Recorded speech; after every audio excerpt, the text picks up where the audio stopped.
इधर देखो, ध्यान से देखो, करंट डेंसिटी है क्या? यह एक वेक्टर क्वांटिटी है। क्या है? करंट में डायरेक्शन होते हुए भी वो क्या है? Scalar quantity. करंट में डायरेक्शन होते हुए भी वो क्या है? Scalar quantity. क्यों? क्योंकि हाँ एडिशन वेक्टर का लॉ नहीं फॉलो करता, एडिशन का, सब्ट्रैक्शन का, जो भी है, एडिशन का लॉ नहीं फॉलो करता, इसलिए नहीं है। ऐसा मैंने बताया था। अब करंट डेंसिटी जो है एक वेक्टर क्वांटिटी है। तो ये है क्या? जैसे तार है। क्या है? तार, कंडक्टर। मैंने पहले ही बताया था, मैं कभी भी कंडक्टर कहूँ तो मेटेलिक कंडक्टर ही समझोगे। कौन सा कंडक्टर? नहीं समझे। जब भी इस बुक में, इस चैप्टर में कंडक्टर वर्ड यूज होगा तो हम हमेशा क्या समझेंगे? मेटेलिक कंडक्टर, क्योंकि कंडक्टर तो लिक्विड स्टेट में भी होता है। नहीं आया समझ में? नहीं आया तो हम मेटेलिक का ही पढ़ेंगे, क्योंकि हम लोग इलेक्ट्रॉन पढ़ रहे हैं। ठीक है, समझे? अब होता क्या है कि इससे पास होता है करंट। क्या पास होता है? किसी क्रॉस सेक्शन पर यूनिट क्रॉस सेक्शन एरिया से पास होने वाला जो करंट है वो क्या है? Current density. क्या है? Current density. नहीं समझे? अगर इसका एरिया 1 मीटर स्क्वायर हो तो इससे जो करंट पास होगा परपेंडिकुलरली, किसे? परपेंडिकुलरली, वो क्या होगा? Current density. नहीं समझे? मतलब चार्ज भी कैसे पास हो रहा होगा? परपेंडिकुलरली। समझ गए? नहीं समझे? नहीं समझे? नहीं समझे? आ गया? तो करंट डेंसिटी क्या है? क्या है current density? Current passing through per unit area and perpendicular to area. नहीं आया समझ में? नहीं समझे? नहीं समझे? लिख लो।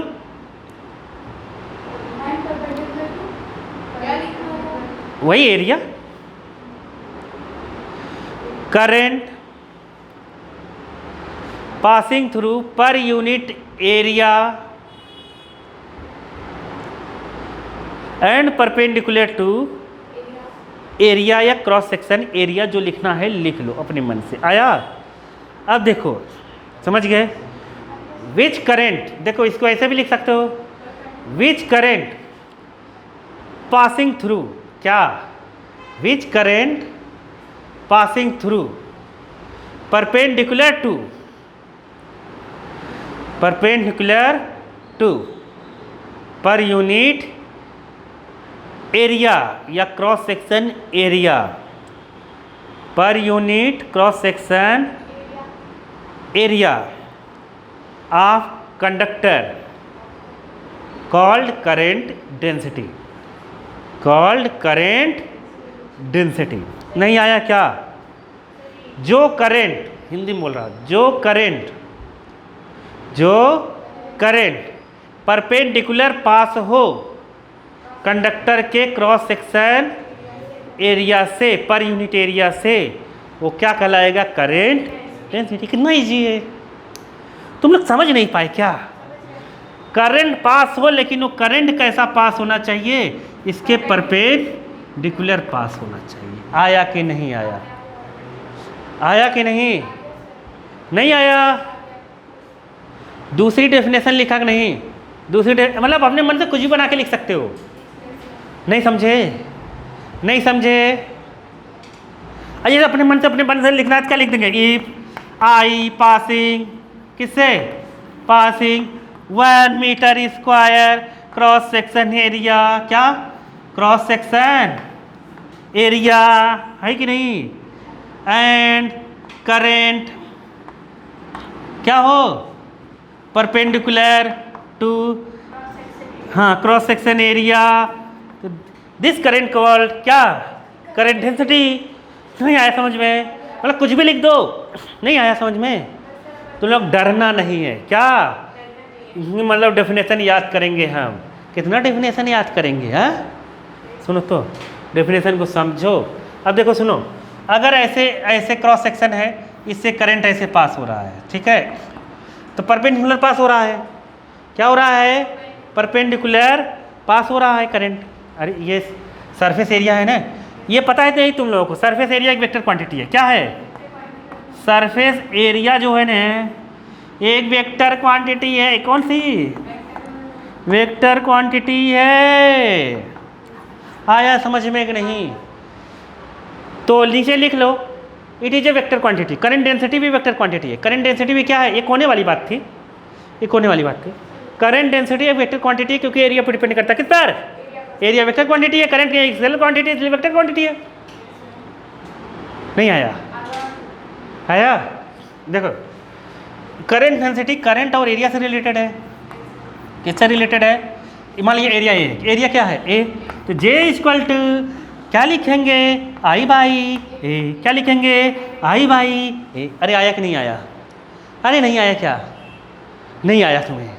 अगर एरिया 1 यूनिट हो जाए क्या हो जाए, 1, नहीं समझे?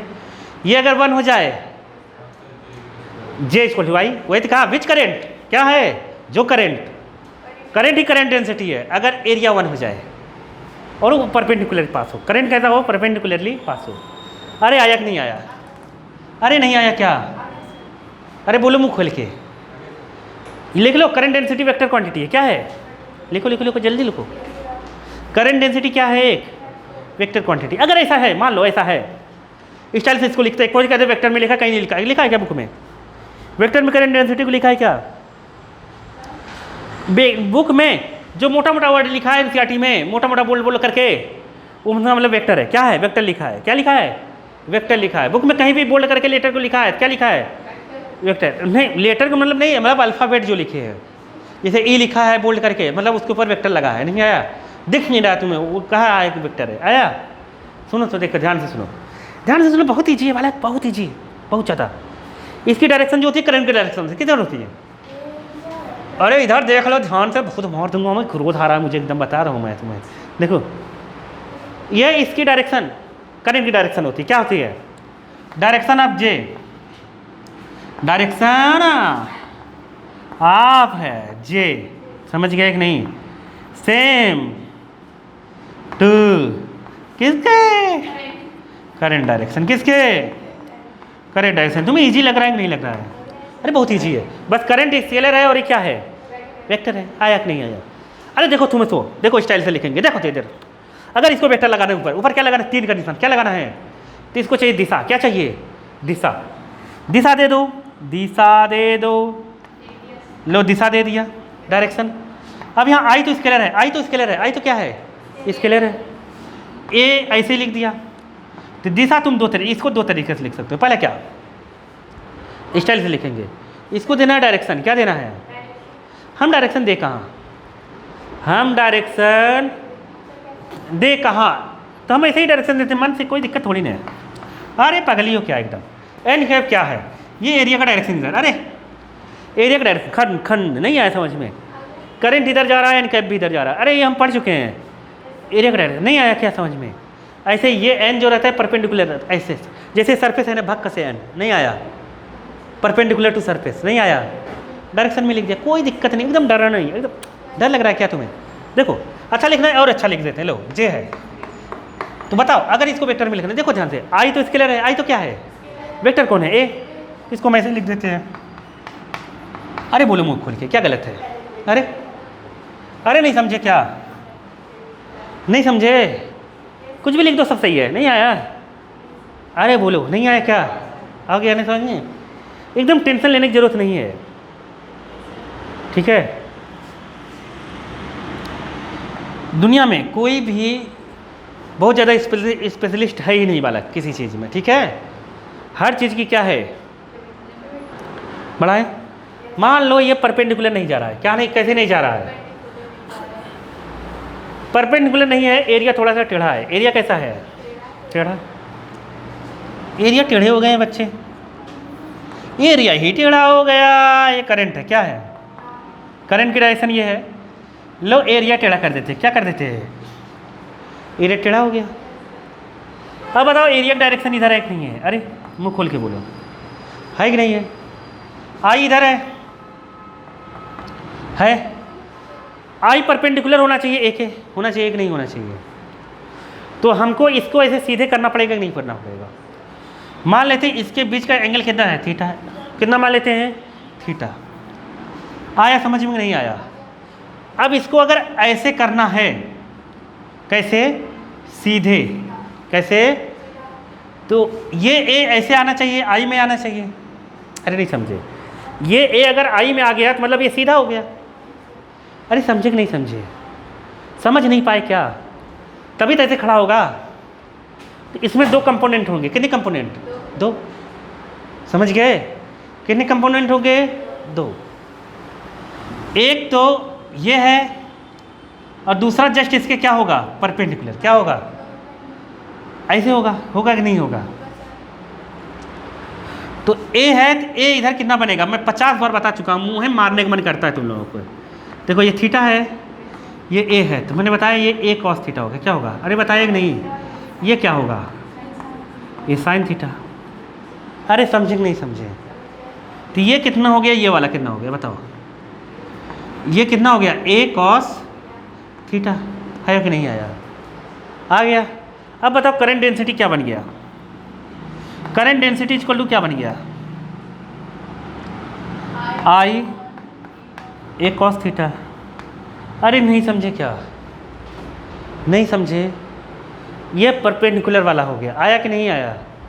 अब बताओ ये अगर इधर हो जाए तो आई इक्वल टू क्या हो गया? जे ए कॉस थीटा। हो गया कि नहीं हो गया? हुआ। अब देखो मैंने बताया था जब भी A dot B scalar product, एक दिन बताया था मैंने, क्या होता है? A B cos theta. तो यहाँ से आई इक्वल टू कितना हो गया? J dot A. कितना हो गया? जे डॉट ए। थीटा क्या है? थीटा क्या है? एंगल बिटवीन किसके किसके? आई एंड ए। आई एंड ए के बीच एंगल, एरिया। एरिया वेक्टर वाला नॉर्मल के बीच एंगल है। मतलब ये नॉर्मल इधर निकलेगा ना, नॉर्मल। नहीं आया? आ गया? नहीं आया? पक्का आ गया? देखो अब इससे पता चलता है कि मैंने तुम लोग बताया था एक दिन, स्केलर वेक्टर को एकदम डिटेल में बताया मैंने कहा था स्केलर क्वांटिटी वही होगी जिसमें स्केलर प्रोडक्ट हो। अरे मुंह से बोले, देखो ये स्केलर प्रोडक्ट हुआ कि नहीं दो वेक्टर का? Cos theta. अगर साइन थीटा आ जाता है तो वेक्टर हो जाता था। इसलिए करंट क्या है?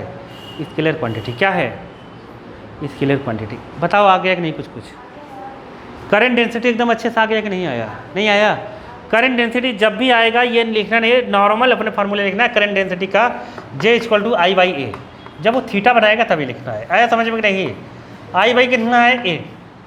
अब लिखो यूनिट। क्या लिखो? Unit of current density. Current density. जबरदस्ती तुम लोग तो नहीं कर रहे हो ना? आ गया? इसकी यूनिट अगर लिखेंगे तो J equal to I by ए होता है। आई की यूनिट होती है एम्पियर। क्या होती है? एम्पियर। देखो एम्पियर को जब पूरा फुल फॉर्म लिखते हैं, एम्पियर साइंटिस्ट का नाम है, छोटा ऐसे लिखेंगे, लेकिन जब शॉर्ट में लिखेंगे बड़ा ही लिखेंगे। ठीक है? Ampere upon area. एरिया होता है मीटर स्क्वायर। तो मीटर किसी साइंटिस्ट का नाम नहीं था, पूरा फुल फॉर्म लिखेंगे तब भी छोटा से लिखेंगे, आधा लिखेंगे मतलब शॉर्ट में लिखेंगे तब भी छोटा से लिखेंगे। समझ गए? अरे बाबा आया कि नहीं आया? बहुत ईजी है पढ़ाई। इसकी यूनिट कितनी होगी? Ampere metre minus 2। अरे आया? मुख खोल के नहीं आया? अरे आया कि नहीं? यही एसआई यूनिट है। क्या है? एसआई यूनिट है। अरे नहीं समझे क्या? नहीं आया? एरिया के तो मीटर स्क्वायर ही होगा ना। बताओ करंट डेंसिटी आ गया कि नहीं आया?